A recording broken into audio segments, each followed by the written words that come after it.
దుష్టులకు దూరంగా. ఒకరోజు చిన్న గొర్రెపిల్ల ఒకటి దాహం తీర్చుకోవడానికి అడవిలో ఉన్న ఓ కాలువ దగ్గరకు వెళ్ళింది. ఆ అడవిలోని క్రూర మృగాలు కూడా దాహం తీర్చుకోవడానికి ఆ కాలువ దగ్గరికే వస్తుంటాయి.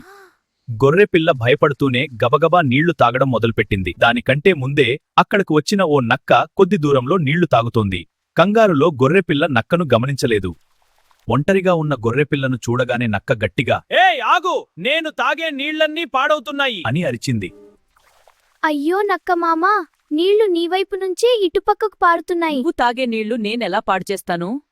అని అమాయకంగా అంది గొర్రెపిల్ల. ఆ మాటలు నిజమే, కాని అది ఒప్పుకోవడానికి నక్క సిద్ధంగా లేదు. నాతో వాదించడానికి నీకు ఎంత ధైర్యం? ఓహో, ఏడాది కిందట నాతో గొడవ పెట్టుకున్న గొర్రెపిల్లవు నువ్వే కదూ? లేదు నక్కమామా, అప్పటికి నేనసలు పుట్టలేదు. ఆ మాటలతో నక్కకి పట్టలేనంత కోపం వచ్చింది. అయితే నాతో గొడవ పడింది మీ అమ్మ అన్నమాట. మరి అప్పుడు నువ్వు కడుపులోనే కదా ఉన్నావు, కాబట్టి మీ అమ్మ గొడవ పడితే నువ్వూ పడినట్లే. అందుకే నీకు శిక్ష పడాలి అంటూ ఒక్కసారిగా ఆ గొర్రెపిల్లపైకి దూకింది నక్క. పారిపోయే అవకాశం లేక నక్క చేతిలోనే చనిపోయింది గొర్రెపిల్ల. మూర్ఖులు దుష్టులతో అనవసర ప్రసంగాలు చేయకూడదు. వారికి వీలైనంత దూరంగా ఉండాలి. Like, share, subscribe.